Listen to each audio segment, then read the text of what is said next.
जय हिंद दोस्तों। तो आज के इस प्रैक्टिस सेट में हम लोग वो प्रीवियस ईयर क्वेश्चन देखेंगे जो आपका 2021 में आर्मी नर्सिंग असिस्टेंट का एग्जाम वहां पे हुआ था। वहां पे कैसे कैसे क्वेश्चन हमारे एग्जाम में पूछे गए थे, वो सारे क्वेश्चन के हम लोग यहाँ प्रैक्टिस करेंगे। तो एक एक करके जितने भी आपके प्रीवियस ईयर पेपर वहां पे हो चुके हैं, सारे में क्वेश्चन आपको वो कराऊंगा ही कराऊंगा। क्योंकि दोस्तों जो मैंने आपको बता रखा कि ये जो मैं आपको 100 प्रैक्टिस सेट यहाँ पे कराने वाला हूँ, यहाँ पे आपको वो सारे इंपॉर्टेंट क्वेश्चन यहाँ पे करा दूंगा जो आपके एग्जाम में बार बार वहां पे रिपीट होते हैं। बस दोस्तों आपको करना क्या है, यहाँ पे ये जो 5000 क्वेश्चन यहाँ पे आपके लिए कराए जा रहे हैं, हर क्वेश्चन आपके पास वहां पे होना चाहिए। बस यही सारे क्वेश्चन तैयार करके आप पेपर बैठिएगा, आपके पेपर क्वेश्चन सीधे सीधे वहां से आपको देखने को मिल जाएंगे। तो दोस्तों हम लोग सीधा ऐसे ही आपके क्वेश्चन वहां पे आएंगे, 4 ऑप्शन आएंगे और ये सारे क्वेश्चन आपको 2021 में जो आपका एमसी सेंटर में पेपर वहां पे हुआ था, वो सारे क्वेश्चन हम लोग प्रैक्टिस यहाँ पे करेंगे। अगर आपने इस सेट में ये मान चला 35 क्वेश्चन तक आप यहाँ पे सही कर पा रहे हो, तैयारी आपकी बिल्कुल सही चल रही है। बस यही तैयारी आप अपनी बनाए रखेगा। और दोस्तों जो आपकी डेली क्लास यहाँ पे होती है, डेली आपके 7 बजे प्रैक्टिस सेट में आपके लिए वहां लेके आता हूँ, जहां पे आपको वही क्वेश्चन कराए जाएंगे जो आपके एग्जाम में बार बार वहां पे रिपीट होते हैं। तो आप डेली 7 बजे क्लास लेके ना आप वहां पे ना भूलेगा। फिलहाल आप ये क्वेश्चन की प्रैक्टिस वहां पे करिए। इसकी जो पीडीएफ होगी, मैं आपको जो एप्लीकेशन आने वाला है वहां पे इसकी पीडीएफ अपलोड करा दूंगा, वहां से इसकी पीडीएफ भी आप वहां पे डाउनलोड कर लीजिएगा। तो पहला क्वेश्चन जीके में ये आपका पूछा गया था कि ये बताओ भारत के बीच में कौन सी अक्षांश रेखा गुजरती है। यहाँ पे जीके लिख लेना, जीके है, बायो लिख गया है। तो पहला क्वेश्चन जीके में ये पूछा गया कि भारत के बीच में कौन सी अक्षांश रेखा ऐसी है जो वहां पे गुजरती है। यहां दोस्तों 2 क्वेश्चन और पूछे जाते हैं, यहाँ पे राज्यों का नाम भी आपसे पूछा जाता है। तो पहले अगर आपके पेपर ये क्वेश्चन रिपीट वहां पे हुआ तो सीधा सीधा आपको बताना है ये ऑप्शन नंबर सी कर्क रेखा आपको बता देना। अब 2 क्वेश्चन यहाँ पे और क्या बनते हैं, एक ये सीधा क्वेश्चन पूछा जाता है कि ये बताओ कर्क रेखा जो है ये भारत के कितने राज्यों से होकर गुजरती है। और सेकेंड क्वेश्चन यही पे एक ये बनता है कि जो कर्क रेखा हो ये निम्नलिखित में कौन से राज्य, इनके राज्यों के नाम आपसे वहां पूछ लिए जाते हैं। तो ये 8 राज्य आपको वहां पता होने चाहिए। तो अगर हम लोग बात करें कर्क रेखा, ये भारत के 8 राज्यों से वहां पे होके गुजरती है। और ये कौन कौन से राज्य दोस्तों आपके हो जाते हैं, एक गुजरात हो जाएगा, राजस्थान होता है, मध्य प्रदेश होता है, छत्तीसगढ़ हो गया, झारखंड हो गया और पश्चिम बंगाल हो गया, त्रिपुरा होगा और मिजोरम हो गया। ये आपके टोटल 8 वो राज्य होते हैं जहां से कर्क रेखा वहां से गुजरती है। इंपॉर्टेंट क्वेश्चन है, सारी चीज आप ध्यान से सुनते चलना। बस ये आपके सामने क्वेश्चन आएगा, आप ये स्कोर काउंट करो कितना स्कोर आपका वहां पे बन रहा है। अगला क्वेश्चन जीके में ये आपसे पूछ लिया गया, भारतीय विज्ञान संस्थान कहां पे स्थित, जो भारतीय विज्ञान संस्थान है ये आपका दोस्तों कहां पे स्थित है, ये चीज आपसे पूछी जा रही है। देखो पहला है बेंगलुरु, यही ऑप्शन आपका ए राइट आंसर यहाँ पे दोस्तों आपका हो जाता है। दोस्तों जो आपका ये विज्ञान संस्थान है इसे भारत का विज्ञान शहर के नाम से बेंगलुरु को इसी वजह से यहाँ पे जाना जाता है। अगर कभी क्वेश्चन ये पूछा गया कि कौन से शहर को हम लोग भारत का विज्ञान शहर के नाम से जानते, तब भी आपको बेंगलोर का नाम यहाँ पे बताना है। एक क्वेश्चन दोस्तों यहाँ पे ये पूछा जाता है कि ये बताओ जो विज्ञान संस्थान है इसकी स्थापना कब वहां पे हुई थी। तो स्थापना कब दोस्तों आपको बताना है, ये बताओगे 1909 ईस्वी में दोस्तों इसकी स्थापना वहां पे हो गई थी, जिसे आपका जमशेदजी टाटा द्वारा वहां पे आपकी की गई थी। तो क्या बताओगे, स्थापना का वर्ष भी आपको पता होना चाहिए और किसके द्वारा की गई थी ये भी आपको पता वहां पे होना चाहिए। इंपॉर्टेंट हर क्वेश्चन है, मैंने बता दिया। बस केवल आप ये 5000 क्वेश्चन तैयार करके अपने पेपर में बैठिएगा, सारे के सारे क्वेश्चन वहां पे आपको दिख जाएंगे। बस अपडेटेड वहां पे बने रहिएगा। बस ये जो आपके 100 सेट में कराने वाला, कोई भी सेट आपका स्किप नहीं होना चाहिए। किसी भी सेट से आपके एग्जाम में क्वेश्चन वहां पूछे जा सकते हैं। एक क्वेश्चन क्या पूछा गया, बिजली की खोज किसने वहां पे की थी, बताइए बिजली की खोज किसने वहां पे की थी। पहला ऑप्शन दिया गया, गॉस का नाम यहाँ पे दिया जा रहा है, ये तो होंगे नहीं। गॉस ने दोस्तों क्या किया था, इन्होंने चुंबकत्व पे कार्य वहां पे किया था। दूसरा ऑप्शन दिया गया मिलियम, आपका विलियम सीमेंस का नाम यहाँ पे दिया जा रहा है, इन्होंने डायनमो विकसित वहां पे किया था। तो ये भी राइट आंसर यहाँ पे नहीं होंगे। अगला ऑप्शन है मरे गेल मैन का नाम यहाँ पे दिया जा रहा है, इन्होंने क्वार्क की खोज वहां पे की थी, तो इनका भी नाम गलत यहाँ पे हो गया।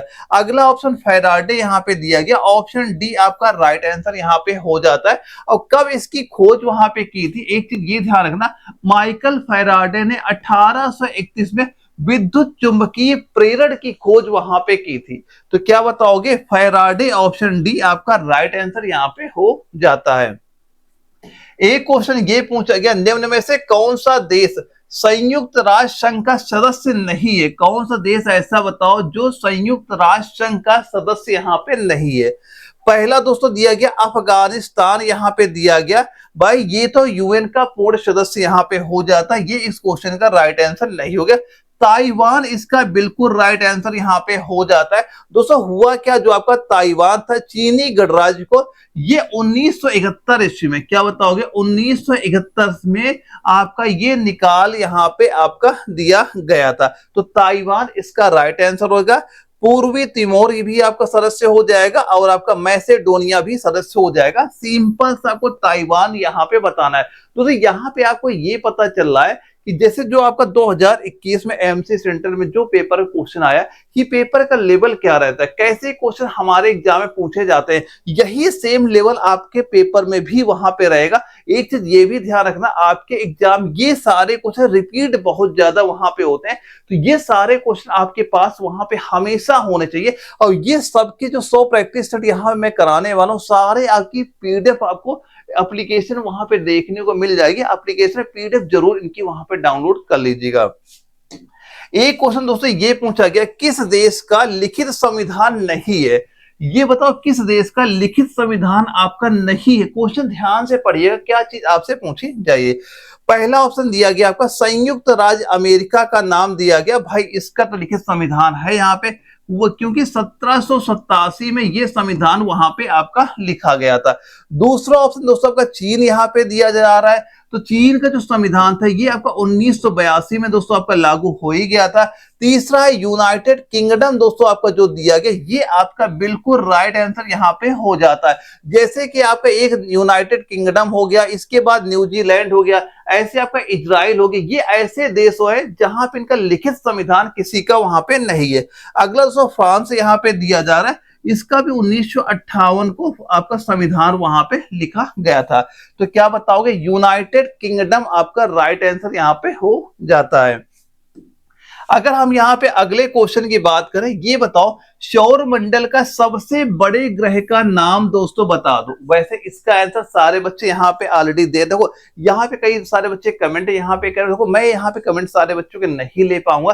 फिलहाल आप ये देखो कि आप 1 घंटे में कितना स्कोर यहाँ पे कर पा रहे हो। अगर किसी बच्चे कोई वहां पे डाउट भी होता है तो जो स्क्रीन व्हाट्सएप नंबर शो कर रहा हूँ, जो व्हाट्सएप पे मैसेज करिए, जो भी आपका डाउट होगा वो मैं बिल्कुल आपका क्लियर वहां पे करा दूंगा। फिलहाल हम लोग जो प्रैक्टिस स्टार्ट कर रहे हैं 1 घंटे में, बस आप ये काउंट करिए कि क्या स्कोर आपका यहाँ पे हो रहा है। अगर किसी क्वेश्चन में किसी बच्चे कोई भी वहां पे डाउट हो भी जाता है तो स्क्रीन में प्रॉपर व्हाट्सएप नंबर है, या कोई भी क्वेश्चन भी आपके ऐसा क्वेश्चन है जो आपको एग्जाम में नहीं आपको दिख रहा कि भाई इसका आंसर हम नहीं बता पा रहे हैं, तभी उस क्वेश्चन को भी आप मुझे नंबर में भेजिएगा, मैं प्रॉपर आपको सोल्यूशन बिल्कुल वहां प्रोवाइड आपको कराऊंगा। बताओ सौर मंडल का सबसे बड़ा ग्रह कौन सा यहाँ पे हो जाएगा, ये चीज यहाँ पूछी जा रही। पहला ऑप्शन को क्या दिया गया? शनि। भाई शनि तो हो ही नहीं सकता। शनि क्या होता है दोस्तों? दूसरे नंबर पे यहाँ पे आता है। शनि क्या होता है? दूसरा सबसे बड़ा ग्रह यहाँ पे होता है। ये पृथ्वी दोस्तों आपका दिया गया, पृथ्वी दोस्तों आपका किस नंबर पे आता है? ये आपका 5वें नंबर पे यहाँ पे आता है। ऑप्शन नंबर सी जो बृहस्पति दिया गया है ये आपका राइट आंसर यहाँ पे हो जाता है। दोस्तों अगर जो बृहस्पति आपका ग्रह है, अगर इसके व्यास की बात यहाँ पे कर लें, इसका व्यास नोट करना क्या हो जाएगा? 1,39,820 किलोमीटर। दोस्तों ये क्या हो जाता है? इसका व्यास यहाँ पे हो जाता है। और ये दोस्तों जो आपका होता है ना, अगर ये देखा जाए पृथ्वी से कितना गुना आपका चौड़ा, अगर देखा जाए कितना गुना चौड़ा यहाँ पे हो जाएगा, तो लगभग 11 गुना दोस्तों ये आपका चौड़ा यहाँ पे होता है। और इसका अगर ये देखा जाए कितना भारी है पृथ्वी से यहाँ पे, तो पृथ्वी से भारी देखा जाए ये लगभग दोस्तों आपका 318 गुना भारी पृथ्वी दोस्तों आपका वहां पे हो जाता है। और दोस्तों यहाँ पे एक चीज ये ध्यान रखना, इसके कितने जो आपके उपग्रह होते हैं, जैसे आपका ये मान चलना, जैसे पृथ्वी का उपग्रह चांद होता है, ऐसे जो बृहस्पति ग्रह है इसके उपग्रह कितने वहां पे होते हैं, या ये पूछा जाए बृहस्पति ग्रह के कितने चांद वहां पे हो जाते हैं, तो लगभग दोस्तों 2025 तक इसके 95 चांदों की खोज यानी उपग्रहों की खोज वहां पे की जा चुकी है। तो 95 याद करना, ये डाटा आपका 2025 तक का दोस्तों यहाँ पे आपका हो जाता है। और मंगल ग्रह के बारे में आपको पता ही, मंगल ग्रह को लाल ग्रह के नाम से जाना जाता है। अगर कभी ये भी क्वेश्चन पूछ लिया जाए कि लाल ग्रह किसे कहा जाता है, आप मंगल ग्रह का नाम वहां पे आपको बता देना है। अगले क्वेश्चन पूछा गया 1919 में जो आपका जलियांवाला बाग में जनसभा पर गोली चलाने का आदेश किसने वहां पे दिया था, ये चीज आपसे पूछी जा रही। वैसे दोस्तों जो आपको ये जलियांवाला बाग हत्याकांड हुआ था इसकी डेट भी आपसे पूछी जाती है। तो पहली बात इसकी फुल डेट आपको पता होना चाहिए कि यह आपको हो जाएगा 13 अप्रैल 1919, यानी बैसाखी का दिन यहाँ पे था दोस्तों। यहाँ प्रॉपर आपका नरसंहार हुआ था और गोली चलाने का आदेश किसने दिया था, डायर ने दिया था। ऑप्शन सी यहाँ पे आपका बिल्कुल राइट आंसर यहाँ पे बता दोगे दोस्तों। यहाँ पे अगर जो और ऑप्शन हमारे दिए गए अगर इनकी हम लोग यहाँ बात कर लेते हैं, पहला ऑप्शन दोस्तों आपका जो वर्णन क्यों यहाँ पे दिया जा रहा है, ये दोस्तों आपका जेम्स फोर्ड सुधार लाए थे। ये क्या दोस्तों लाए थे, यहाँ पे सीधा बताना, फोर्ड दोस्तों ये सुधार लेके ये इनसे रिलेटेड हो जाते हैं। इरविन दोस्तों यहाँ पे क्या हो जाएंगे, इनका एक ये याद करना 1929 में गांधी और इरविन के बीच एक समझौता हुआ था। ये क्वेश्चन आता है कि इरविन जो समझौता हुआ था गांधी के बीच में, ये कौन से वर्ष में वहां पे हुआ था, ये डेट आपको पता होना चाहिए। और डायर के बारे में ये काफी ज्यादा फेमस है, ये डेट आपको पता ही वहां पे हो जाएगा। लॉर्ड रिपन दोस्तों यहाँ पे क्या बताओगे, लॉर्ड रिपन को स्थानीय स्वशासन का जनक वहां पे कहा जाता है। अगर कभी क्वेश्चन आया स्थानीय स्वशासन का जनक किसे कहा जाता है, तो आप रिपन का नाम बिल्कुल वहां पे ना भूलिएगा। ये भी एग्जाम में क्वेश्चन काफी ज्यादा पूछा गया है, इंपॉर्टेंट क्वेश्चन यहाँ पे हो जाता है। अगर पूछा गया स्थानीय स्वशासन का जनक किसे कहा जाता है, इनका नाम आपको पता वहां पे होना चाहिए। अगले क्वेश्चन आने से पहले दोस्तों एक चीज ये ध्यान रखना, आपके पास जो नोट्स आपने वहां पे ले रखे, ये सारे नोट दोस्तों मैंने आपका जो एप्लीकेशन एने वाला वहां मैंने आपके अपलोड वहां पे कर दिए। सारे नोट्स वहां से आप एक बार डाउनलोड कर लीजिएगा, जहां पे आपको biology, physics, chemistry, math, GK proper आपका जो एग्जाम 2026 में वहां पे होने वाला सारे आपके अपडेटेड क्वेश्चन साथ सारे नोट्स मैंने वहां पे अपलोड कर दिए। एग्जाम तक दोस्तों बस वही चीज आप फोकस करिए, आप पेपर में बैठे हो क्वेश्चन वहां पे आपको जरूर वहां पे दिखेंगे, बस उन पे जितना हो पाए उतनी बार आप उनका रिवीजन वहां पे करते चलिए। और दोस्तों डेली में 7 बजे क्लास तो यहाँ पे लेके आ ही रहा हूँ, जहां पे मैं आपको वो इंपॉर्टेंट क्वेश्चन यहाँ पे ऑलरेडी कराता ही रहूंगा कि जो एग्जाम में क्वेश्चन आने के ज्यादा चांस है, ये जो क्वेश्चन बार बार आपके रिपीट होते हैं। बस ये सारे नोट्स आपके जो एप्लीकेशन में पड़े हैं एनए वाले में, आप एक बार डाउनलोड करके याद जरूर वहां पे आप कर लीजिएगा। अब यहां पे दोस्तों हम लोग देखते हैं एक क्वेश्चन में क्या पूछा गया, एशियाई विकास बैंक का मुख्यालय कहां पे स्थित है। जो आपका एशियाई विकास बैंक है इसका मुख्यालय बता दीजिए कहां पे आपका स्थित हो जाएगा। देखो यहाँ पे क्या लिखा, बीजिंग चीन जो आपका यहाँ पे दिया जा रहा है। यहाँ पे दोस्तों क्या होता है, यहाँ पे आपका AIIB का मुख्यालय यहाँ पे आपका स्थित हो जाएगा। अब मनीला, देखो एशियाई विकास बैंक का कहां बताओगे, ये आप बताओगे विकास बैंक का मुख्यालय मनीला में आपका स्थित यहाँ पे हो जाता है। अगर दोस्तों कभी ये क्वेश्चन पूछा जाए इसकी स्थापना कब वहां पे हुई थी, आप बताओगे 1966 ईस्वी में इसकी स्थापना वहां पे आपकी हुई थी। अब एक बात दोस्तों यहाँ पे ये भी याद करना, मनीला में दोस्तों आपका ADB का भी मुख्यालय आपका वहां पे स्थित आपका हो जाता है। और जकार्ता में दोस्तों क्या बोलोगे, जकार्ता में दोस्तों आपका जो आसियान का मुख्यालय, इसका मुख्यालय दोस्तों यहाँ पे आपका स्थित हो जाएगा। और जो संघाई चीन आपका यहाँ पे दिया जा रहा है, यहाँ पे क्या बताओगे, न्यू डेवलपमेंट बैंक का मुख्यालय यहाँ पे आपका स्थित हो जाएगा। किसका हो जाएगा, आप कहोगे ब्रिक्स बैंक का जो मुख्यालय कहाँ पे स्थित हो जाएगा, संघाई चीन में आपका स्थित हो जाएगा। ये कुछ इंपॉर्टेंट चीजें होती हैं जो आपसे वहां घुमा फिरा के आपसे पूछी जा सकती हैं। सेम ऐसे क्वेश्चन पे आपको पकड़ बना के वहां पे चलना है। अब ये बताओ, एक क्वेश्चन आया, पर्यावरण के क्षेत्र में उत्कृष्ट योगदान के लिए आपका जो गोल्डमैन पुरस्कार दिया जाता है, बताइए पर्यावरण बताओगे, चित्रकला बताओगे, संगीत बताओगे या शिक्षा बताओगे। अगर आपके पेपर में क्वेश्चन ये रिपीट वहां पे हुआ तो सीधा बताना पर्यावरण बताना, ऑप्शन ए आपका राइट आंसर यहाँ पे हो जाता है। दोस्तों इसे आपका ग्रीन नोबेल पुरस्कार के नाम से भी आपका वहां पे जाना जाता है। तो ग्रीन नोबेल पुरस्कार भी आपसे अगर पूछा जाता है, यही राइट आंसर आपको यहाँ पे बता देना है। एक डेट याद करना, 1989 से क्या बताओ, 1989 से दोस्तों हर 6 साल में, यानी हर 6 पर्यावरण योद्धाओं को ये आपका दिया जाता है। कब से? 1989 के बाद से, यानी साल में आपके 6 ऐसे जो लोग होते हैं उनको ये पुरस्कार वहां पे आपका दिया जाता है। और दोस्तों अगर भारत में बात की जाए तो भारत जैसे आपके ये मेधा पाटकर हो गया, रमेश अग्रवाल हो गया या प्रफुल्ल सामंतस हो गया, इनको ये पुरस्कार वहां पे ऑलरेडी मिल चुका है। तो क्या बताओगे, पर्यावरण के क्षेत्र में ये पुरस्कार आपका वहां पे दिया जाता है। और इस पुरस्कार को जो आप किस नाम से जाना जाता है, इसे ग्रीन नोबेल पुरस्कार के नाम से भी आपका ये वहां पे जाना जाता है। अगला क्वेश्चन आया, संयुक्त राष्ट्र दिवस किस दिन मनाया जाता है। दोस्तों यहाँ पे काफी बच्चों राइट आंसर सही यहाँ पे आ रहे हैं, बस आप काउंट करते चलो क्या स्कोर आपका वहां बन रहा है। अगर आपके 35 प्लस क्वेश्चन तक आपके सही चल रहे हैं, आपकी तैयारी सही चल रहा है, बस ये सारे स्टेट आप कंप्लीट जरूर करना एग्जाम के पहले। अगर ये तैयार करके एग्जाम में बैठते हो तो पेपर में आप ये मान चलना एग्जाम में क्वेश्चन यहीं से आपको देखने को मिल जाएंगे। बताओ संयुक्त राष्ट्र दिवस किस दिन आपका यहाँ पे मनाया जाता है। पहला ऑप्शन दिया गया 20 अक्टूबर। देखो 20 अक्टूबर को हम लोग क्या मनाते हैं, विश्व सांख्यिकी दिवस के रूप में आपका ये मनाया जाता है, ये राइट आंसर नहीं होगा। अगला है 14 अक्टूबर दिया गया, इस दिन आपका विश्व मानक दिवस आपका मनाया जाता है, ये भी राइट आंसर नहीं होगा। हाँ 24 अक्टूबर दिया गया, ये ऑप्शन सी आपका राइट आंसर यहाँ पे हो जाता है। इस दिन आपका संयुक्त राष्ट्र दिवस आपका मनाया वहां पे जाता है। और 28 कोई विशेष दिन आपका है नहीं वहां पे, इससे कोई मतलब नहीं है। तो क्या बताओगे, ऑप्शन सी आपका राइट आंसर यहाँ पे हो जाता है। अब इसके बाद दोस्तों मैथ के हमारे 5 क्वेश्चन आते हैं। मैथ के बिल्कुल इजी क्वेश्चन वहां पे आते हैं, मैथ के लिए आपको बिल्कुल नहीं परेशान होना है। मेन फोकस आपको करनी है बायोलॉजी में करनी है, केमिस्ट्री में करनी है, जीके में करनी है। इसमें जितना फोकस कर पाओगे उतना स्कोर आपका अच्छा वहां पे बन जाएगा। पहले क्वेश्चन देखो मैथ में क्या दिया गया, एक वृत्त का व्यास एक वर्ग के परिमाप के बराबर है और वर्ग का जो क्षेत्रफल आपको 3136 सेंटीमीटर स्क्वायर दिया है, तो उस वृत्त की परिधि ज्ञात कीजिए, बताओ यहाँ पे क्या हो जाएगा। देखो क्या पूछा गया, एक वृत्त का व्यास जो है, जो आपका एक वृत्त है इसका दिया जा रहा है वृत्त का व्यास, और एक वर्ग का जो दोस्तों आपका परिमाप है, इसके दोनों ये आपके यहाँ बराबर आपके कर दिए गए हैं।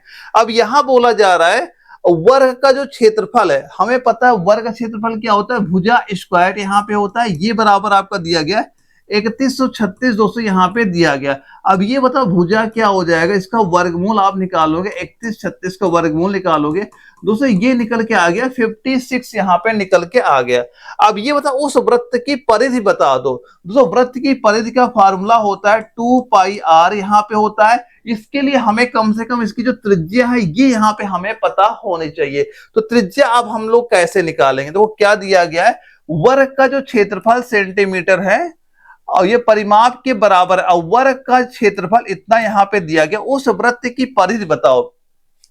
दो यहाँ पे हमने क्या निकाला, इसकी भुजा यहाँ पे निकाली। तो पहले से ये बताओ इसका परिमाप क्या हो जाएगा। अगर इसके परिमाप की हम बात करें तो जो आपका वर्ग दिया गया इसका परिमाप क्या हो जाएगा, 4 गुणे भुजा यहाँ पे करोगे तो ये दोस्तों आपका हो गया 4 गुणे 56 करोगे, ये बराबर दोस्तों आप कितना आ जाएगा, 224 सेंटीमीटर दोस्तों आपका यहाँ पे हो गया।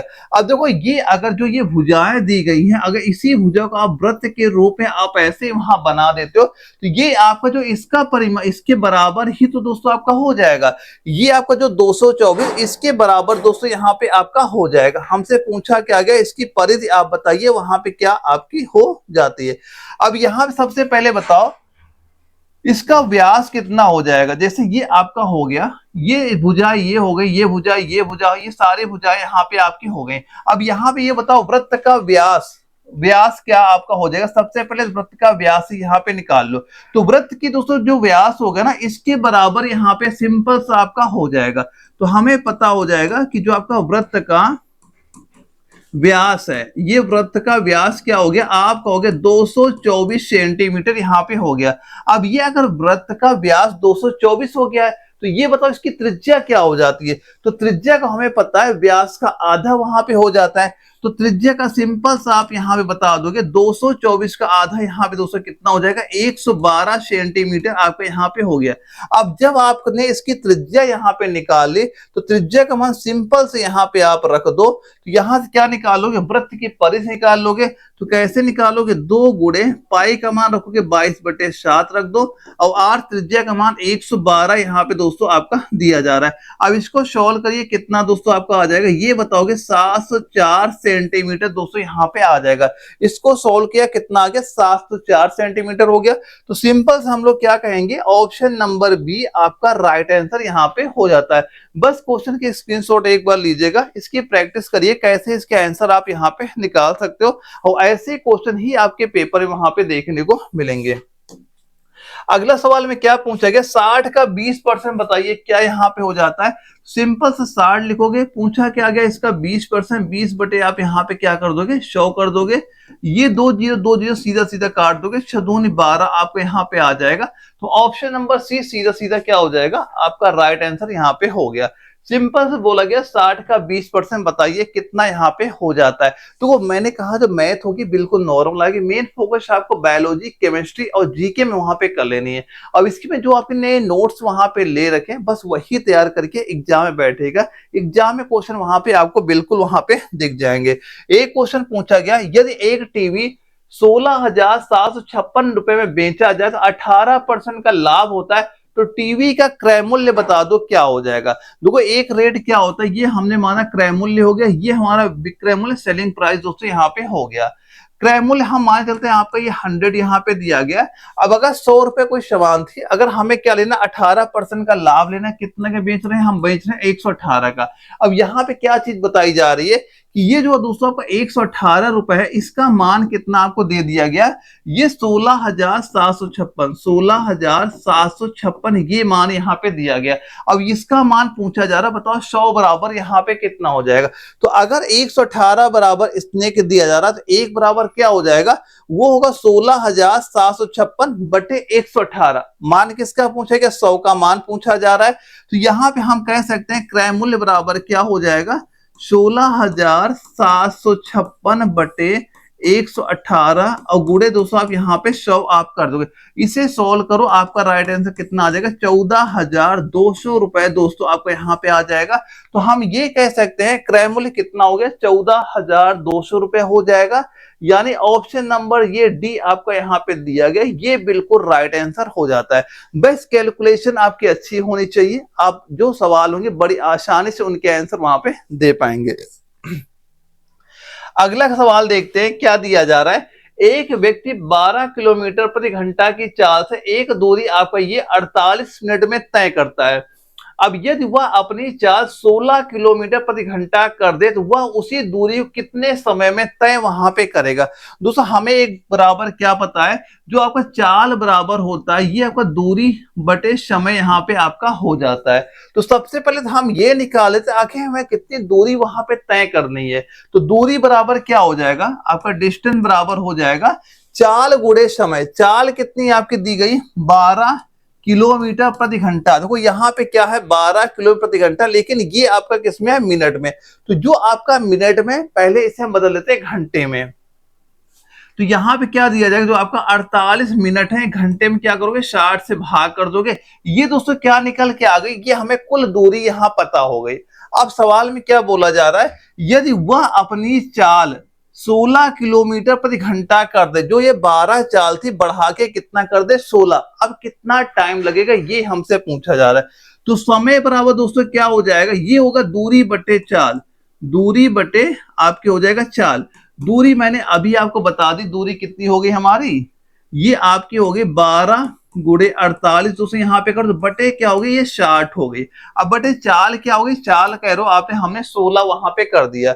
तो गुणे क्या किया आपने, ये 16 यहाँ पे लिखो, भाग 16 वहां पे कर दिया। अब यहां से ये बराबर क्या है, सोल्व करोगे समय निकल के आएगा, लेकिन समय किस में आएगा, घंटे में आएगा। ये सारे ऑप्शन किस में, हमारे मिनट में यहाँ पे दिए जा रहे हैं। तो ये जो घंटे में हमारे सारे आंसर आ रहा है, इसको हमने क्या किया 60 से गुणा कर दिया। अब ये किस में आ जाएगा, मिनट में आ जाएगा। अब इसको सोल्व कर लीजिए, 60 से 60 कर जाएगा, 16 16 16 32 16 48 हो गया, 12 36 200 यहाँ पे हो गया। तो हम ये कहेंगे कितना समय लेगा, आप कहोगे 36 मिनट का समय वहां पे हमें लगेगा इतनी दूरी तय करने के लिए। तो सीधा सीधा राइट आंसर कितना बताओगे, ऑप्शन नंबर सी इसका राइट आंसर हमारा यहाँ पे हो जाता है। अगले सवाल में क्या पूछा जा रहा है, 5 लड़के 7 घंटे में 35 खिलौने पैक करते हैं, 3 घंटे में 66 खिलौने पैक करने के लिए कितने लड़के वहां पे चाहिए, ये चीज पूछी गई है। देखो सिंपल सा क्या है, क्या दिया गया, 5 लड़के यहाँ पे हैं, 7 घंटे काम करते हैं, कितना काम किया बताया, 35 खिलौने पैक करते हैं। अब आगे आ जाओ, क्या दिया जा रहा है, अब 3 घंटे में क्या लिया, 3 घंटे में 66 खिलौने हमें पैक करने वहां पे, और पैक करने के लिए कितने लड़के चाहिए, हमने कहा x लड़के वहां पे चाहिए, बस इसी x का मान निकाल दो, आपका राइट आंसर यहाँ पे हो जाएगा। देखो ये 7 पना 35 हुआ, इससे हमने पूरा पूरा काट दिया, ये आपका यहाँ पे कट गया। अब यहाँ पे काट दो, 3 से काटो, 3 दूना 6, ये आपका 20, यहाँ पे काटो कितना आ जाएगा, 66 66 यहाँ पे दिया गया। तो यहाँ पे अगर 66 दिया जाए, 3 से काटो कितना यहाँ पे आ जाएगा, 3 दूनी 6, 3 दूनी 6 आ गया। ये x यहाँ पे कितना, 1 बराबर हो गया आपका x बटे 22 यहाँ पे हो गया। अब ये बताओ ये x बराबर कितना हो जाएगा, x बराबर हम कह सकते हैं ये आपका 22 के बराबर यहाँ पे दिया गया है। तो ये बताओ यहाँ पे कितना राइट आंसर यहाँ पे हो जाएगा, कितने लड़कों की संख्या क्या निकल के आ जाएगी, आप कहोगे 22 निकल के आएगी। ऑप्शन नंबर सी आपका राइट आंसर यहाँ पे हो जाएगा। तो ये लेवल रहेगा क्वेश्चन की, मैथ के लिए बिल्कुल परेशान नहीं होना, मैथ बिल्कुल आपके नॉर्मल वहां पे एग्जाम में देखने को मिल जाएगी। अब यहां से हमारे फिजिक्स के 5 क्वेश्चन स्टार्ट हो जाते हैं। अब फिजिक्स तो यहाँ पे हम लोग देखते हैं कैसे कैसे क्वेश्चन आपके पूछे जा रहे हैं, बस आप इनके क्वेश्चन ये देखो आंसर क्या आपका यहाँ पे हो सकता है। पहला क्वेश्चन पूछा गया, जड़त्व का नियम किस नाम से भी जाना जाता है, बिल्कुल बेसिक सवाल है, लेकिन आपके एग्जाम में क्वेश्चन ऐसे वहां पे देखने को मिल जाते हैं। तो हमें पता है कि जो आपका ये जड़त्व का नियम होता है, हम इसे किस नाम से जानते हैं। अभी वो सारे बच्चों का राइट आंसर भी आ गए यहाँ पे, क्या बताओगे, न्यूटन का प्रथम गति का नियम, ऑप्शन नंबर डी आपका राइट आंसर यहाँ पे हो जाता है। और दोस्तों यहाँ पे जो आपका आर्किमिडीज का सिद्धांत दिया गया है, ये आपका उछाल से संबंधित वहां पे हो जाता है। एक आपका केपलर का नियम यहाँ पे दिया गया है, ये आपका ग्रहों की गति का नियम वहां पे होता है। न्यूटन का जो आपका द्वितीय नियम दिया जा रहा है, ये क्या होता है, F बराबर ma, आपने फार्मूला देखा होगा, F बराबर ma, ये इससे संबंधित दोस्तों यहाँ पे हो जाता है। और न्यूटन का प्रथम नियम तो जड़त्व के नियम के नाम से हम लोग जानते हैं, ये तो आपको पता हो ही गया वहां पे। तो ये सारे क्वेश्चन देखो, इसमें क्या क्या चीजें पूछी जा सकती है वो भी मैं आपको बताता चलता हूँ, लेकिन वो सारी चीजें आप वहां पे ध्यान से देखना कि क्या आप जो चीज तैयार कर रहे हो वो ये सारी चीजें पढ़ रहे हो कि नहीं पढ़ रहे हो वहां पे। अगला सवाल आता है, आवृत्ति का एसआई इकाई बता दो क्या हुआ। देखो जो जितने भी आपके इकाइयां होती वो अच्छे से वहां पे तैयार करना, एक क्वेश्चन यहां से आपका हमेशा बनता है। देखो हमें पता है आवृत्ति की इकाई एसआई इकाई क्या होती है, पहला ही आपका राइट आंसर हर्ट्ज दिया गया, ये आपका राइट आंसर यहाँ पे आपका हो जाता है। यहाँ पे एक क्वेश्चन ये आता है कि बताओ अच्छा इसकी इकाई आखिर हर्ट्ज ही नाम क्यों वहां पे दिया गया। तो एक वैज्ञानिक दोस्तों थे जिनका नाम था हेनरिक हर्ट्ज था, उनके नाम पे ही इसकी इकाई आपकी हर्ट्ज वहां पे रखी गई है। और वोल्ट यहाँ पे दिया गया है। तो अगर कभी क्वेश्चन पूछा जाए विद्युत विभव की इकाई क्या होती है, आप बताओगे वोल्ट यहाँ पे हो जाती है। अगर कभी क्वेश्चन पूछा जाए शक्ति की इकाई क्या होती है, आप बताओगे वाट यहाँ पे हो जाती है। अगर ध्वनि की तीव्रता की इकाई पूछ ली जाए क्या हो जाएगी, तब आप बताओगे डेसिबल आपकी वहां पे हो जाती है। तो सारे पॉइंट आपको पता वहां पे होने चाहिए। अगला था, समुद्र तल से ऊंचाई मापने वाले यंत्र को क्या कहा जाता है, ये पूछा गया। तो एमीटर दिया गया है, एमीटर से हम लोग क्या मापते हैं, विद्युत धारा। तो ये राइट आंसर यहाँ पे नहीं होगा। अल्टीमीटर, ये बिल्कुल दोस्तों आपका राइट आंसर यहाँ पे आपका हो जाता है। यानी जो हवाई जहाज में ऊंचाई मापने के लिए एक अनिवार्य यंत्र क्या, अल्टीमीटर भी वहां पे हो जाता है। ये समुद्र तल से जितनी मतलब देखते नहीं कि जो हवाई जहाज ऊपर उड़ रहे हैं वो कितने हाइट में उड़ रहे हैं, किसके द्वारा हम लोग मापते हैं वहां पे, आप बताओगे अल्टीमीटर के द्वारा। एक आपका बाइनोकुलर यहाँ पे दिया जा रहा है, ये दूर की वस्तु को देखने के लिए आपका यूज वहां पे होता है। बैरोमीटर दिया जा रहा है, ये वायुमंडलीय जो आपका प्रेशर होता है, दाब होता है, उसको नापने के लिए बैरोमीटर का यूज वहां पे होता है। अगले सवाल में पूछा गया सूर्योदय और सूर्यास्त के समय सूर्य का लाल रंग दिखने का कारण यहाँ पे क्या होता है। दोस्तों इसे सीधा सीधा आप यहाँ पे रट लेना। देखो पहले क्या दिया, प्रकाश का परावर्तन जो यहाँ पे दिया जा रहा है ये आपका परावर्तन दर्पण से वहां पे होता है, ये राइट आंसर नहीं होगा। दूसरा है प्रकाश का अपवर्तन दिया जा रहा है, ये आपका अपवर्तन लेंस से आपका होता है, ये भी राइट आंसर नहीं होगा। प्रकाश का प्रकीर्णन, यही ऑप्शन सी आपका राइट आंसर यहाँ पे हो जाता है। दोस्तों यही रीजन होता है, अगर कभी ये भी क्वेश्चन पूछ लिया जाए कि जो हमारा आकाश होता है ये नीला किस वजह से वहां पे दिखाई पड़ता है, तब भी आपको क्या बताना है, प्रकाश का जो प्रकीर्णन आपको होता है उसकी वजह से ही आपका जो आकाश का रंग कैसा दिखाई पड़ता है, नीला रंग का वहां पे हमें दिखाई पड़ता है। और प्रकाश का विक्षेपण किससे होता है, ये आपका प्रिज्म के द्वारा आपका होता है, ये आपको पता ही है वहां पे। अब ये बताओ अणुओं के वास्तविक द्रव्यमान स्थानांतरण के कारण उच्च ताप से निम्न ताप की ओर ऊष्मा का स्थानांतरण किसे कहा जाता है। बताओ चालन दिया जा रहा है, चालन क्या होता है दोस्तों, जो आपका चालन होता है ये केवल ठोस में ही आपका होता है, संवहन ही आपका ऑप्शन बी आपका राइट आंसर दोस्तों यहाँ पे हो जाता है। विकिरण दोस्तों क्या होता है, विकिरण में माध्यम की कोई आवश्यकता होती ही नहीं वहां पे, इसलिए ये भी राइट आंसर नहीं होता। रूपांतरण दोस्तों यहाँ पे दिया जाए, रूपांतरण कोई ऊष्मा का स्थानांतरण भाई कोई विधि ही आपकी वहां पे नहीं होती, तो हम क्या कहेंगे, संवहन आपका बिल्कुल राइट आंसर यहाँ पे हो जाता है। अगला क्वेश्चन में क्या पूछा गया, नई प्रजाति के निर्माण में कौन सा कारक शामिल होते हैं। यहां से हमारे बायोलॉजी स्टार्ट हो जाती है, 15 क्वेश्चन आपके बायोलॉजी के एग्जाम में आते हैं। मेन जो आपको फोकस वहां पे करना, बायोलॉजी केमिस्ट्री में अच्छी पकड़ बना के चलना, क्योंकि 30 क्वेश्चन आपकी यहीं से आपको एग्जाम में देखने को वहां पे मिलते हैं। तो नई प्रजाति के निर्माण में कौन सा कारक शामिल यहाँ पे होते हैं, कौन से कारक आपके शामिल होते हैं, तो क्या बताओगे राइट आंसर इसका यहाँ पे क्या हो जाएगा। पहला दिया गया पर्यावरणीय जो परिवर्तन दोस्तों यहाँ पे दिया, ये आपका अनुकूलन का कारण है, इस वजह से राइट आंसर नहीं होगा। यहाँ पे देखते चलना कि जो आप चीज पढ़ रहे हो, जो चीजें तैयार कर रहे हो, क्या आपके सिलेबस इसी के अकॉर्डिंग वहां पे तैयारी आप वहां पे करो, ऐसे क्वेश्चन आपको वहां पे दिख रहे हैं कि नहीं दिख रहा है, क्योंकि ये सारे वही क्वेश्चन है जो आपके एग्जाम बार बार वहां पे रिपीट होते हैं। तो इन क्वेश्चन हमेशा आपके पास होने भी चाहिए और इनका जितना हो पाए उतनी बार इनका रिवीजन किया करिए, क्योंकि अगर आपके एग्जाम में ये क्वेश्चन पूछा जाए तो हमारा ये गलत वहां पे नहीं होना चाहिए। तो इस क्वेश्चन में अगर हम लोग राइट आंसर की बात करें क्या हो जाएगा, प्रजनन, पृथक्करण और आनुवांशिक अपवाह, ऑप्शन सी आप बताओगे राइट आंसर यहाँ पे, बिल्कुल राइट आंसर यहाँ पे ऑप्शन सी यहाँ पे हो जाता है। अगला क्वेश्चन आता है नाभिक कोशिका विज्ञान के अध्ययन को क्या वहां पे कहा जाता है, और इसके अगर हम लोग 4 ऑप्शन देखें, पहला क्या दिया गया, ऊतक विज्ञान दिया जा रहा है। दोस्तों जो आपका हिस्टोलॉजी होता है इसमें क्या हम लोग देखते हैं, जो आपके ऊतकों का अध्ययन, अगर कभी क्वेश्चन पूछा गया कि ऊतकों का अध्ययन क्या कहलाता है, हम बताएंगे हिस्टोलॉजी, तो ये तो इसका राइट आंसर नहीं हो सकता। अनुवांशिकी दोस्तों यहाँ पे दिया गया, इसमें क्या होता है आपका जेनेटिक्स, जीन और आपके वंशागति का अध्ययन इसके अंतर्गत होता है, ये भी राइट आंसर आपका नहीं होगा। तीसरा आपका कोशिका अनुवांशिकी दोस्तों यहाँ पे दिया गया, ये आपका राइट आंसर यहाँ पे हो जाएगा। क्या बताओगे, ऑप्शन नंबर सी दोस्तों आपका यहाँ पे राइट आंसर यहाँ पे हो जाता है।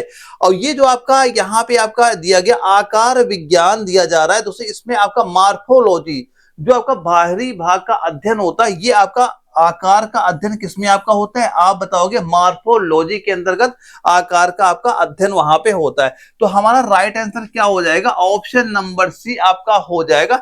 नाभिक कोशिका विज्ञान जो आपके अध्ययन को क्या कहा जाएगा, कोशिका अनुवांशिकी के नाम से आपका वहां पे जाना जाएगा। इसके बाद एक क्वेश्चन में ये पूछा जा रहा है, जीवों का जो 5 राज्य वर्गीकरण है ये किसने प्रस्तुत वहां पे किया था, ये नियम किसने वहां पे दिया।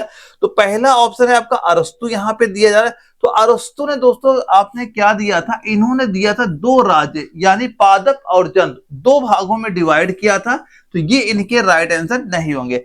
दूसरा ऑप्शन दिया गया R.H. फिटकर का नाम, यही ऑप्शन नंबर बी आपका राइट आंसर यहाँ पे हो जाता है। और इन्होंने कब ये दिया था नाम वहां पे, अगर साल पूछा था 1969 में आपका विडकर ने आपके मोनोएरा हो गया, आपका प्रोटिस्टा हो गया, कवक हो गया, प्लांटी हो गया और आपका जो एनिमेलिया हो गया, ये 5 भागों में वहां पे ये डिवाइड वहां पे आपके किए गए थे। और यहाँ पे जो ऑप्शन सी दिया है कार्ल ओज यहाँ पे दिया जा रहा है, इन्होंने 3 डोमेन सिस्टम दिया था। क्या दिया था? 3 डोमेन सिस्टम इन्होंने वहां पे दिया था। जो लास्ट ऑप्शन जॉन रे यहाँ पे दिया जा रहा है, तो जॉन रे दोस्तों सबसे पहले आपने स्पीसीज शब्द का प्रयोग वहां पे किया था। अगर कभी क्वेश्चन ये आपसे पूछ लिया जाए, अच्छा ये बताओ एक जो आपका एस्पीसीड ये शब्द का प्रयोग किसने वहां पे किया था, तब आप बताओगे जॉन रे ने इस शब्द का प्रयोग सबसे पहले वहां पे किया था। और ये इंपॉर्टेंट क्वेश्चन भी यहाँ पे हो जाता है, कई बार आपके एग्जाम में रिपीट क्वेश्चन बहुत बार ये वहां पे हो पाया है, तो ये क्वेश्चन अच्छे से वहां पे जरूर आप तैयार कर लीजिएगा। अच्छा ये बताओ मृदा निर्माण का मुख्य स्रोत क्या वहां पे होता है? जो आपका मृदा निर्माण का मुख्य स्रोत यहाँ पे क्या आपका होता है? पहला ऑप्शन मृदा संरचना यहाँ पे दिया जा रहा है, ये दोस्तों का परिणाम वहां पे होता है, ये राइट आंसर नहीं हो सकता है। दूसरा मूल चट्टान यहाँ पे दिया गया है, तो मृदा निर्माण में मूल चट्टान ही आपका मुख्य स्रोत होता है, ऑप्शन बी आपका राइट आंसर यहाँ पे हो जाता है। प्रकाश संश्लेषण दोस्तों ये तो केवल पौधों में ही होता है, यहाँ कोई काम ही नहीं। जल यहाँ पे दोस्तों क्या जल यहाँ का जल क्या होता है? एक आपका अपक्षय का माध्यम होता है, तो जल भी यहाँ पे राइट आंसर नहीं होगा। तो राइट आंसर आप क्या कहोगे? ये हो जाएगा का मूल चट्टान आपका मृदा यानी मिट्टी के निर्माण का मुख्य स्रोत वहां पे आपका हो जाता है। अगले क्वेश्चन की अगर हम लोग बात करते हैं, जो आपकी लाल रक्त कोशिकाओं में कार्बन डाइऑक्साइड और जल के बीच अभिक्रिया की गति बढ़ाने वाला एंजाइम कौन सा है, वो एंजाइम आपसे पूछा जा रहा है। एंजाइम भी आप अच्छे से तैयार करके जाना, एंजाइम से भी क्वेश्चन हमारे पेपर में बनते हैं। पहला दोस्तों यहाँ पे दिया है कार्बोनिक एनहाइड्रेट, यहाँ पे दिया गया, ये पहला ही राइट आंसर आपका यहाँ पे हो जाएगा, ऑप्शन ए आपका बिल्कुल राइट आंसर यहाँ पे हो जाता है। दोस्तों ये क्या होता है? आरबीसी में क्या बताओगे? जो आपकी आरबीसी में सबसे अधिक मात्रा में आपका ये पाया वहां पे जाता है। एक यहाँ पे दिया गया एडिन, क्या दिया जा रहा है? एडिनालेट आपका जो साइक्लोज यहाँ पे दिया जा रहा है, ये क्या बनाता है? ये दोस्तों आप क्या बताओगे? ये सीधा सीएमपी दोस्तों ये आपका वहां पे इसका निर्माण वहां पे करता है। इसके बाद जो आपका कार्बोनिक एस्टेज दिया जा रहा है, ये तो कोई एंजाइम ही आपका वहां पे नहीं होता है। एक दोस्तों यहाँ पे दिया गया एल्कलाइन फास्फेटेज दिया जा रहा है, ये क्या होता है? सबसे जो आपकी हड्डियां होती हैं, ये सबसे हड्डियों में आपका वहां पे पाया जाता है, तो ये कोई राइट आंसर नहीं होंगे। सीधा सीधा क्या कहेंगे? ऑप्शन ए हमारा राइट आंसर यहाँ पे हो जाता है। अगला क्वेश्चन आता है, बताओ आरएच फैक्टर की खोज किसने वहां पे की थी? इंपॉर्टेंट क्वेश्चन है, बेसिक क्वेश्चन आपका हो जाता है, लेकिन पेपर में कई बार ये क्वेश्चन आपका पूछा भी गया है। आरएच फैक्टर की खोज किसने वहां पे की थी? तो क्या बताओगे? देखो पहला ही ऑप्शन आपका राइट आंसर मिल गया, क्या बताओगे? लैंड स्टीनर का नाम आपको यहाँ बता देना है, यानी क्या बताओगे दोस्तों आप? 1940, क्या बता दिया?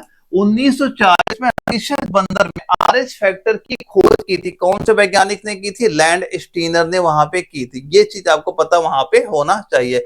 इसके बाद अगर हम लोग बात कर ले कि अलेक्जेंडर जो फ्लेमिंग थे यहाँ पे, इन्होंने किसकी खोज की? इनकी एक खोज थी पेंसिलिन की थी, जो बहुत बार पेपर में आया है। तो अगर पूछा जाए पेंसिलिन की खोज किसने की, अलेक्जेंडर फ्लेमिंग का नाम आपको पता होना चाहिए। और यहाँ पे दोस्तों आपको पाउल लोग जो नाम दिया जा रहा है, ये आपके जो आपके कंडीशनर आपका रिफ्लेक्स की थी वहां पे, उसकी खोज इन्होंने वहां पे की थी। और जो विलियम हार्वे दोस्तों थे, ये आपके रक्त संचरण की खोज की थी। अगर कभी क्वेश्चन आता है रक्त संचरण की खोज किसने की थी, तब किसका नाम बताएंगे हम लोग? विलियम हार्वे का नाम हम वहां पे तब बता देंगे।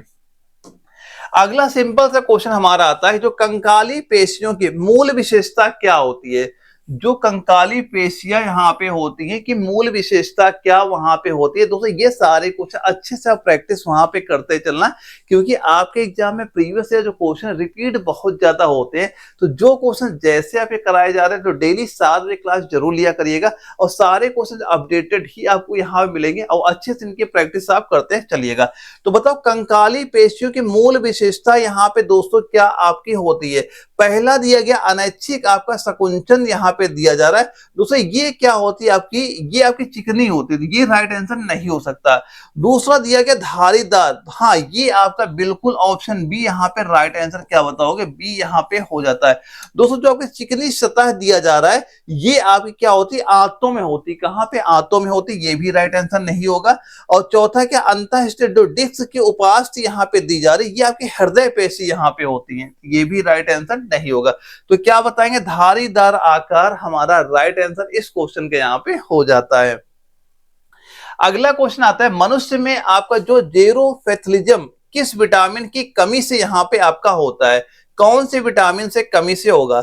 तो पहला विटामिन ए, तो पहला ही हमारा राइट आंसर यहाँ पे मिल गया, ऑप्शन ए आपका राइट आंसर यहाँ पे हो जाता है। तो एक तो आपको ये मान लो विटामिन ए की कमी से होता ही होता है। इसी के साथ एक चीज और याद कर, जो आपका रतौंधी नामक रोग होता है वो भी विटामिन ए की कमी से वहां पे होता है। तो विटामिन ए की कमी से चाहे रतौंधी पूछ ले चाहे ये पूछ ले, दोनों आपको नाम वहां पता वहां पे होने चाहिए। और जो विटामिन सी का आपको पता ही है, विटामिन सी की कमी से क्या कौन सा रोग होगा, आप कहोगे स्कर्वी रोग हो जाता है। विटामिन डी से आप बताओगे रिकेट्स रोग हो जाता है। और विटामिन के से हमें पता ही, जो हमारा वो रक्त का थक्का होता है वो वहां पे नहीं जमता है। तो क्या बताएंगे राइट आंसर इसका, विटामिन ए आपका राइट आंसर यहाँ पे हो जाता है।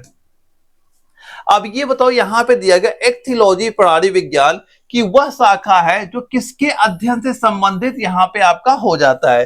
पहला ऑप्शन दिया गया कीटों का अध्ययन, तो भाई यहां पे कीटों का अध्ययन आपका एंटोमोलॉजी वहां पे कहलाता है, तो ये राइट आंसर नहीं होगा। दूसरा है पक्षियों का अध्ययन, तो ये आपका ऑरेंथियोलॉजी कहलाता है, ये भी राइट आंसर यहाँ पे नहीं होगा। मछलियों का अध्ययन, ये ऑप्शन सी आपका राइट आंसर यहाँ पे हो जाता है। और यहाँ पे जो आपका सरीसृप और उभयचर का अध्ययन यहाँ पे दिया जा रहा है, इसमें आपका हर्पेटोलॉजी से संबंधित आपका वहां पे हो जाता है, तो ये भी राइट आंसर नहीं होगा। क्या बताएंगे, ऑप्शन सी हमारा राइट आंसर यहाँ पे हो जाता है। अगला क्वेश्चन आता है, अब देखते हैं क्या चीज यहाँ पूछी जा रही है। पहला पूछा गया, बाहरी वातावरण में परिवर्तन के बावजूद आपकी अनुकूल आंतरिक स्थितियों का रख रखाव क्या कहलाता है, वो रख रखाव क्या कहलाता है। ये चार ऑप्शन दिए गए थे जब ये आपका 2021 में लखनऊ के एग्जाम में क्वेश्चन ये वहां पे पूछा गया था। तो यहाँ पे सीधा सीधा आपको राइट आंसर पता होना चाहिए। जो यहाँ पे दिया गया होम्योस्टेटिस दिया गया, ऑप्शन डी आपका राइट आंसर दोस्तों यहाँ पे आपका हो जाता है। तो सीधा क्या बताओगे, ऑप्शन डी हमारा राइट आंसर यहाँ पे हो गया। अगला क्वेश्चन आता है, ये बताओ 20वीं सदी के डार्विन किसे कहा जाता है, 20वीं सदी के डार्विन किसे वहां पे कहा जाता है, ये पूछा जा रहा है। देखो पहला नाम किसका दिया गया, हरगोविंद खुराना यहाँ पे दिया। देखो इन्होंने काम किस पे किया था, जो आपका क्या बताओगे, जो आपके हरगोविंद खुराना थे, इन्होंने जेनेटिक कोड पे वहां पे काम किया था। अगर क्वेश्चन आता है जेनेटिक कोड पे कार्य कौन से वैज्ञानिक ने किया था, तब हम हरगोविंद खुराना का नाम बताते हैं, लेकिन ये आपके डार्विन के नाम से कोई मतलब इनका नहीं होता। मार्शल वॉरेन नीरनबर्ग का नाम यहाँ पे दिया जा रहा है, इन्होंने जेनेटिक कोड क्रैक वहां पे किया, जेनेटिक कोड क्रैक वहां पे किया गया था, और डार्विन से कोई संबंध इनका भी वहां पे नहीं होता। कैथरीन एशाउ का नाम यहाँ पे दिया जा रहा है। ये क्या थे दोस्तों आपके, ये एक शारीरिक की विशेषज्ञ वहां पे आपके हो जाते, ये भी राइट आंसर नहीं होगा। जो आपका लास्ट है अर्नेस्ट मेयर यहाँ पे दिया जा रहा है, ये हो जाएंगे 20वीं सदी के डार्विन के नाम से इन्हें वहां पे जाना जाता था। क्या बताओगे, ऑप्शन डी आपका राइट आंसर यहाँ पे हो जाएगा। काउंट करते चलो तो कितना स्कोर हो रहा है कि 35, अगर प्लस आप यहाँ पे जा रहे हो, तैयारी सही आपकी वहां पे चल रही है। अब ये बताओ, आयोडीन युक्त नमक मनुष्य के लिए क्यों उपयोगी यहाँ पे होता है। आप देखा होगा जो हम लोग घरों में जो नमक यूज करते हैं उसमें आयोडीन कुछ मात्रा वहां पे मिलाई जाती है। अब यही हमसे पूछा जा रहा है क्यों उपयोगी दोस्तों आपका यहाँ पे होता है। पहला ऑप्शन दिया गया है, पाचन में सुधार करता है, बिल्कुल भाई सुधार करता है। दूसरा है रोग प्रतिरोधक क्षमता बढ़ाता है, बिल्कुल बढ़ाता है। तीसरा हमारा थायराइड ग्रंथि को नियंत्रित करता है, ये भी बात सही हो जाएगा। तो हम क्या कहेंगे, सारी बातें सही हो जाएंगी। ऑप्शन नंबर डी दोस्तों आपका राइट आंसर यहाँ पे हो जाता है। अब एक क्वेश्चन ये हमारा पूछा जाता है कि अगर आयोडीन की कमी हमारे शरीर में हो जाती है, कौन सा रोग वहां पे हो जाता है। तो आप देखा होगा एक घेंघा रोग, कहीं कहीं घेंघा लिख के आता है, कहीं घोंघा लिख के आता है, वो रोग वहां पे हो जाता है। उसमें क्या, जो आपका ये गला होता है, यहाँ सूजन स्वेलिंग बहुत ज्यादा वहां पे देखने को मिल जाती है। तो इसकी कमी से कौन सा रोग हो जाएगा, सीधा बताओ, घेंघा रोग। क्या बताओगे, इसकी कमी से आपका घेंघा नामक रोग यहाँ पे आपका हो जाता है। और जो भारत में जो नमक होता है उसमें आयोडीन होना अब आपका अनिवार्य वहां पे कर दिया गया है। अगला क्वेश्चन आता है मछली उत्पादन प्रबंधन को क्या कहते हैं? मछली उत्पादन प्रबंधन को आपका ये क्या कहा जाता है? ये चीज हमसे पूछी जा रही है। देखो पहला है मीसी कल्चर, ये क्या हो जाएगा? यही राइट आंसर आपका ऑप्शन ए यहाँ पे हमारा हो जाएगा।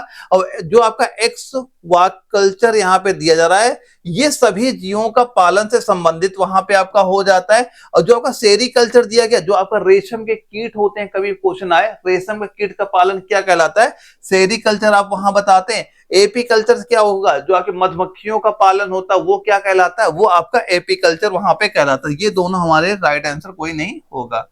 अगले क्वेश्चन में पूछा गया वंशागति और आपकी विविधता का अध्ययन को क्या कहा जाता है? जो आपकी वंशागति हो गया और जो आपकी विविधता हो गई, इनके अध्ययन को क्या वहां पे कहा जाएगा? ये पूछा गया है। देखो पहला ऑप्शन है कोशिका विज्ञान यहाँ पे दिया जा रहा है। ये तो दोस्तों कोशिका का अध्ययन क्या कहलाता है? कोशिका विज्ञान कहलाता है। और दूसरा आपका शरीर, जो आपका शरीर क्रिया विज्ञान यहाँ पे दिया जा रहा है, इसमें तो भाई हमारे शरीर का ही तो अध्ययन होता है, ये भी गलत हमारा हो जाएगा।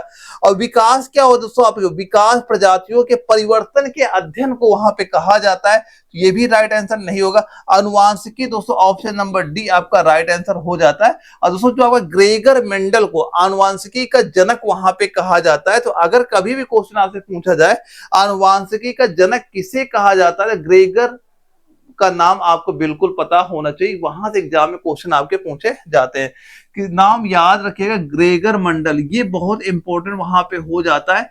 ग्रेगर मंडल अगर कभी भी क्वेश्चन आ गया कि आनुवंशिकी के पिता किसे कहा जाता है, ग्रेगर मंडल का नाम आपको पता वहां पे होना चाहिए। आप बताइए कोशिका का पावर हाउस किस अंग को कहा जाता है? भाई ये तो सभी को पता ही होगा, माइटोकॉन्ड्रिया को कहा जाता है। एटीपी का निर्माण वहां पे करता है, इसी वजह से कहा जाता है। ये क्वेश्चन इतनी बार आपका आ चुका है, लेकिन फिर भी क्वेश्चन आपका पूछा जाता है, तो याद करना कोशिका का पावर हाउस किसे कहा जाता है। इंपॉर्टेंट क्वेश्चन यहाँ पे आपका हो जाता है। अगले क्वेश्चन दोस्तों हम लोग बात करें, अब यहां से हमारे केमिस्ट्री क्वेश्चन आपके स्टार्ट हो गए हैं। बताओ स्नेहक के रूप में किसका उपयोग वहां पे होता है? किसके रूप में? स्नेहक के रूप में। पहला दोस्तों क्या दिया है? क्यूप्राइट यहाँ पे दिया गया। क्यूप्राइट दोस्तों क्या होता है? देखो यहाँ पे याद करना, कभी क्वेश्चन अगर आता है तांबे का अयस्क क्या बताओगे? क्यूप्राइट का नाम आपको पता होना चाहिए। हेमेटाइट, हेमेटाइट राइट आंसर नहीं होगा। अगर क्वेश्चन आए लोहे का अयस्क क्या होता है, अब हेमेटाइट, हेमेटाइट का नाम पता होना चाहिए। सी जो दिया गया क्रायोलाइट यहाँ पे दिया गया, ये आपका एल्यूमिनियम निष्कर्षण में उपयोग वहां पे होता है। तो स्नेहक के रूप में किसका उपयोग वहां पे होगा? आप कहोगे ग्रेफाइट का। ऑप्शन डी आपका राइट आंसर यहाँ पे हो जाता है। और ग्रेफाइट और कहाँ पे होता है? जो पेंसिल की निब होती है उसको बनाने में भी आपका ग्रेफाइट का यूज वहां पे किया जाता है। अब ये बताओ लोहे का अयस्क इनमें से बता दो क्या वहां पे हो जाएगा? तो भाई अभी मैंने बताया था जो आपका हेमेटाइट होता है, ये क्या होता है? लोहे का अयस्क यहाँ पे दोस्तों आपका होता है। हेमेटाइट का रासायनिक मतलब सूत्र क्या हो जाएगा? Fe2O3 दोस्तों यहाँ पे हो जाता है। और जिसमें लोहा आपका लगभग 70% तक यहाँ पे आपका होता है। कितना होता है? 70% तक होता है। इसके अलावा आपका मैग्नेटाइट हो गया और आपका एक साइड राइड भी लोहे के अयस्क वहां पे आपके हो जाते हैं। अब ये जो पाइराइट यहाँ पे दिया जा रहा है, इसे पाइराइट को मूर्खों का सोना के नाम से वहां पे आपका जाना जाता है। तो कभी क्वेश्चन अगर पूछा गया मूर्खों का सोना किसे कहा जाता है, आप पाइराइट का नाम आपको पता होना चाहिए। बॉक्साइट दोस्तों आपका दिया जा रहा है, ये आपका एल्यूमिनियम का अयस्क वहां पे हो जाता है। शिने बार यहाँ पे दिया जा रहा है, ये आपका पारे का अयस्क वहां पे हो जाता है। तो ये सारे नाम भी आपको वहां पता होने चाहिए। अगला क्वेश्चन क्या आता है ये बताओ, जो आपका ड्राई क्लीनिंग में किस रसायन का उपयोग वहां पे होता है? अब ये जो आपका ड्राई क्लीनिंग जो रसायन का यूज वहां पे हो रहा है, अब इसे बैन फिलहाल वहां पे किया जा रहा है। इसमें ये देखा जा रहा है कि जो हमारे पर्यावरण के लिए काफी हानिकारक आपका ये वहां पे हो रहा है। फिलहाल पूछा गया ड्राई क्लीनिंग के लिए किस रसायन का यूज वहां पे होता है, तो हम सीधा सीधा क्या बताएंगे? टेट्राक्लोरोएथिलीन का यूज होता है। ऑप्शन सी आपका राइट आंसर यहाँ पे आपका हो जाएगा। और जो सोडियम बायोकार्बोनेट यहाँ पे दिया जा रहा है, इसको बेकिंग सोडा के नाम से आपका ये जाना जाता है। हाइड्रोजन पेरोक्साइड यहाँ पे दोस्तों दिया जा रहा है, इसको ब्लीचिंग एजेंट के नाम से आपका जाना जाता है। और एसिटिक जो यहाँ पे एसिड आपका दिया जा रहा है, ये तो आपको पता ही है, एक प्रकार का सिरका वहां पे आपका हो जाता है। तो क्या बताएंगे? ऑप्शन सी आपका राइट आंसर यहाँ पे हमारा हो जाता है। अगला क्वेश्चन बताओ, चुंबक बनाने में कौन से मिश्र धातु का यूज वहां पे किया जाता है? पहला ऑप्शन दिया गया आपका एनिक, क्या दिया, एल्निको यहाँ पे दिया जा रहा है, यही आपका राइट आंसर क्या हो जाएगा, ऑप्शन ए ही यहाँ पे हमारा हो जाता है। दोस्तों जो आपका एल्निको यहाँ पे होता है, इसमें क्या होता है, आपका एल्यूमिनियम हो गया, निकिल हो गया, कोबाल्ट हो गया, और आपका आयरन यहाँ पे हो जाता है। और जो ये क्या होता है, स्थायी चुंबक बनाने में इसका यूज वहां पे आपका किया जाता है। पीतल तो आपको पता है, पीतल क्या होता है, तांबा और जस्ता का मिश्रण होता है। कभी अगर क्वेश्चन पूछा गया पीतल किसका मिश्रण होता है, तो तांबा और जस्ता का नाम बताना है। जर्मन सिल्वर का आपको पता है, ये आपका तांबा हो गया, जस्ता हो गया, निकल हो गया, ये जर्मन सिल्वर का मिश्रण हो जाता है। इन वार यहाँ पे दिया जा रहा है दोस्तों, ये आपका तापीय प्रसारण में आपका बिल्कुल स्थिर वहां पे रहता है। तो हम फिलहाल क्या बताएंगे, एल्निको हमारा राइट आंसर यहाँ पे हो जाता है। अब ये बता, ठोसों को उनके कणों को व्यवस्था के आधार पर कैसे वर्गीकृत वहां पे किया जा सकता है, ये चीज हमसे पूछा जा रहा है। ठोसों को उनके कणों के व्यवस्था के आधार पर कैसे वर्गीकृत किया जा सकता है? तो अगर पेपर में क्वेश्चन पूछा गया, सीधा बताओगे क्रिस्टली या अक्रिस्टली के रूप में इन्हें वर्गीकृत वहां पे हम कर सकते हैं। तो सिंपल सा ऑप्शन डी आपका राइट आंसर यहाँ पे हो जाएगा। काउंट करते चलना दोस्तों, क्या स्कोर आपका यहाँ पे हो रहा है। अगर 35 प्लस जा रहे हो, तैयारी सही आपकी वहां पे चल रही है। अगला क्वेश्चन में क्या पूछा जा रहा है, कौन सी गैस नोबेल गैस वायु में उपलब्ध नहीं है? वो गैस बताओ, नोबल गैस भी होनी चाहिए और वायु में वो उपलब्ध भी वहां पे नहीं होनी चाहिए। देखो पहला दिया गया है आपका आर्गन, भाई ये आर्गन हो तो वायु में उपस्थित है, 0.93% वायु में उपस्थित यहाँ पे हो जाएगी, ये राइट आंसर नहीं होगा। दूसरा यहाँ पे क्रिप्टॉन आपका दिया जा रहा है, ये भी भाई वायु में है लेकिन कम है, तो ये भी राइट आंसर नहीं होगा। ये रेडॉन गैस दी जा रही, ये वायु में आपके उपलब्ध नहीं है, ये प्राकृतिक रूप से नहीं पाई जाती। ऑप्शन सी आपका राइट आंसर दोस्तों यहाँ पे हो जाता है। और जेनॉन भी वायु में है, कम मात्रा में है लेकिन है वायु में, तो क्या बताएंगे, रेडॉन आपका राइट आंसर यहाँ पे हो जाता है। अगला आता है, रसायनों का सम्राट किसे कहा जाता है? ये जो आपके रसायनों का सम्राट होता है किसे कहा जाएगा? पहला ऑप्शन दिया गया हाइड्रोक्लोरिक अम्ल, दोस्तों यहाँ पे दिया जा रहा है। तो दोस्तों जो आपका हाइड्रोक्लोरिक अम्ल HCl यहाँ पे होता है, इसका ये कहां पे होता है, हम लोग बोलेंगे पेट में आपका हो जाता है। तो फिलहाल ये तो राइट आंसर हमारा नहीं हुआ। दूसरा आपका दिया गया नाइट्रिक अम्ल दिया जा रहा है, जो आपका नाइट्रिक अम्ल आपका HNO3 दोस्तों आपका होता है, ये आपका विस्फोटक बनाने के लिए काम वहां पे आता है, लेकिन ये अम्लराज नहीं होता है। सल्फ्यूरिक अम्ल को क्या कहा जाता है, जो आपका H2SO4 होता है, क्या होता है, H2SO4 होता है, इसको हम लोग अम्लराज के नाम से वहां पे जानते हैं। क्या बताएंगे, सल्फ्यूरिक अम्ल आपका राइट आंसर यहाँ पे हो जाता है। और जो फास्फोरिक अम्ल यहाँ पे दिया जा रहा है, ये क्या होता है दोस्तों, आपका उर्वरकों में इसका यूज होता है, H3PO4 उर्वरकों में इसका यूज उपयोग वहां पे आपका किया जाता है। तो हम लोग क्या बताएंगे, right answer option C sulphuric अम्ल हमारा राइट आंसर वहां पे हो जाता है। अगला क्वेश्चन आता है, वह तंत्र जिसमें पर्यावरण से पदार्थ, ऊर्जा या कार्य का कोई आदान प्रदान ना हो, वो क्या कहलाता है? तो ये हम सभी को पता है कि भाई कोई आदान प्रदान ही वहां पे नहीं होगा, उसको हम सिंपल सा क्या कहते हैं, पृथक तंत्र के नाम से आपका जाना जाता है। ऑप्शन नंबर डी आपका राइट आंसर यहाँ पे सीधे सीधे यहाँ पे आपका हो जाए। क्या बोलोगे, आपका पृथक तंत्र आपका बिल्कुल राइट आंसर यहाँ पे हो जाता है। अगला क्वेश्चन आता है, ये बताओ वायुमंडल में ऑक्सीजन के दो रूप कौन से पाए जाते हैं? क्या दिया गया, वायुमंडल में ऑक्सीजन के दो रूप बताओ कौन से होते हैं? भाई ऑक्सीजन के दो रूप सभी को पता है, एक तो हमारा O2 होता है, एक क्या आपका O3 होता है। भाई यही दो रूप ही केवल आपके ये पाए जाए जाते हैं। और देखो ये क्या आपका ओजोन यहाँ पे हो जाता है, और ऑक्सीजन क्या हम लोग सांस लेते हैं, श्वसन लेते हैं, उसमें हम लोग इसका यूज वहां पे करते हैं। और तो सीधा सीधा राइट आंसर हम लोग क्या बता देंगे, ऑक्सीजन और ओजोन। ऑप्शन नंबर बी आपका राइट आंसर यहाँ पे हो जाए, और कोई ऑप्शन से मतलब ही हमें नहीं है, तो सीधा बताएंगे वायुमंडल में ऑक्सीजन के दो रूप कौन से हो जाएंगे, O2 और O3 हमारा यहाँ पे हो जाता है। ये क्वेश्चन ध्यान से देखते चलना, ऐसे ही क्वेश्चन आपके पेपर में भी वहां पे पूछे जाएंगे। इसमें पूछा गया, प्रयोगशाला में तटस्थ गैसों का शीघ्र सुखाने के लिए किस पदार्थ का उपयोग वहां पे आपका किया जाता है? तो पहला है सिलिका जेल। भाई इसका यूज तो बिल्कुल नहीं होगा। सिलिका जेल क्या होता है? ये नमी को केवल सोखता है, राइट आंसर नहीं होगा। सोडियम हाइड्रोक्साइड यहाँ पे दिया जा रहा है, ये क्या एक आपकी क्षारीय गैस सुखाता है। जो आपका सोडियम हाइड्रोक्साइड होता है ये केवल आपका NaOH होता है। क्या ये कहां पे इसका यूज होगा? आप सीधा कहोगे इसका यूज कहां पे? तो क्षारीय गैस को सोखता है बस। निर्जल कैल्शियम क्लोराइड दिया गया, यही आपका ऑप्शन सी आपका राइट आंसर यहाँ पे हो जाएगा। निर्जल कैल्शियम क्लोराइड CaCl2 दोस्तों, ये आपका राइट आंसर यहाँ पे हो जाएगा। सल्फ्यूरिक अम्ल आपका जो H2SO4 दोस्तों यहाँ पे दिया जा रहा है, ये अम्लीय गैस को वहां पे सुखाता है। किसको? अगर पूछा जाए अम्लीय गैस को कौन सुखाता है तब बताएंगे H2SO4, लेकिन फिलहाल हमारा राइट आंसर क्या बताएंगे? ऑप्शन सी आपका राइट आंसर यहाँ पे हो जाता है। अगला क्वेश्चन क्या पूछा गया? अपचायक अभिकर्मक को दूसरे नाम से क्या कहते हैं? यानी जो आपका अपचायक अभिकर्मक है इसको दूसरे क्या नाम से हम लोग वहां पे जानते हैं? पहला आपका दिया गया आक्सीकारक, यहाँ वो आक्सीकारक दिया जा रहा है। तो आक्सीकारक क्या होता है? आक्सीकरण वहां पे करता है, ये राइट आंसर नहीं होगा।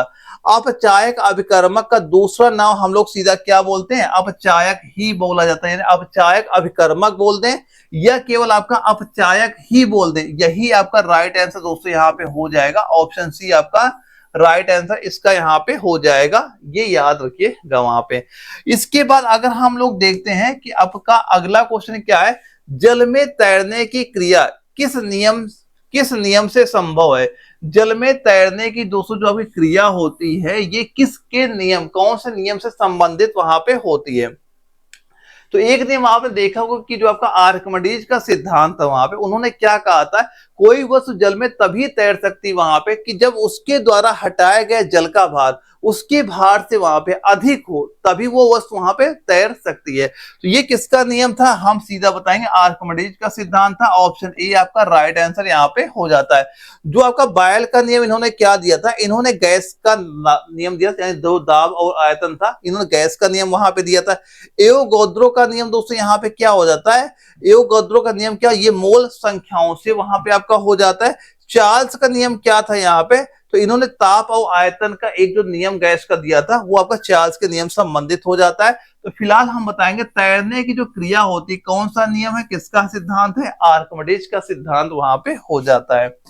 अगला क्वेश्चन हमारा ये आता है, घरेलू गैस सिलेंडर में कौन सी गैस होती है? घरेलू गैस सिलेंडर में कौन सी गैस वहां पे होती है? तो पहला ऑप्शन है आइसोब्यूटेन और प्रोपेन यहाँ पे दिया जा रहा है। भाई आइसोब्यूटेन ये कभी कभी वहां मिलाया था, हमेशा ये गैस नहीं होता। आइसोब्यूटेन ये कभी कभी ही वहां मिलाया था, इसलिए राइट आंसर नहीं होगा।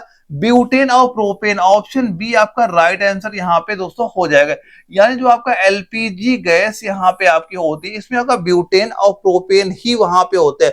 और भारत में से आपका इंडियन भारत गैस या HP गैस आदि के नाम से वहां पे आपकी यही गैस वहां पे बेची जाती है। अब इसमें दोस्तों जो आपका मुख्य स्रोत होता है ना, अगर ये बात कर ली जाए, जो आपका ब्यूटेन होता है, ब्यूटेन इसमें लगभग आपका 60% ब्यूटेन होता है। प्रोपेन की बात की जाए तो इसकी 40% यहाँ पे क्या प्रोपेन गैस वहां पे आपकी भरी जाती है। तो ब्यूटेन और आपका प्रोपेन यही आपका घरेलू जो हम सिलेंडर यूज करते हैं वहां पे ये दोनों गैसें वहां पे पाई जाती है। एक पूछा गया ऑक्सीकरण की परिभाषा क्या होती है? जो आपके ऑक्सीकरण होता है इसकी परिभाषा क्या होती है? ये हम सभी को पता है कि ऑक्सीकरण सिंपल से एक परिभाषा ये होती है, ऑक्सीजन की प्राप्ति। ऑप्शन नंबर बी आपका राइट आंसर यहाँ पे आपका हो जाता है। यानी अगर आधुनिक परिभाषा की हम लोग बात करें, इलेक्ट्रॉनों की हानि बराबर क्या हो जाता है? आपका ऑक्सीकरण वहां पे आपका हो जाता है। और पुरानी परिभाषा दोस्तों क्या थी वहां पे कि ऑक्सीजन की प्राप्ति, ये पुरानी परिभाषा वहां पे हो जाती है हाइड्रोजन की हानि। तो लेकिन जो आपका एग्जाम में क्वेश्चन पूछा गया था 2021 में वहां पे, तो ऑप्शन नंबर बी आपका राइट आंसर वहां पे किया गया था। तो सिंपल अगर एक लाइन में आपसे पूछा जाए ऑक्सीकरण की परिभाषा क्या होती है, आप सिंपल से बोल देना ऑक्सीजन की प्राप्ति, जो वहां पे आंसर राइट किया गया था। तो अगर आपके एग्जाम में भी ये क्वेश्चन पूछा गया तो यही ऑप्शन आपका राइट वहां पे किया जाएगा। अगले क्वेश्चन की अगर हम लोग बात करते हैं, क्या पूछा गया?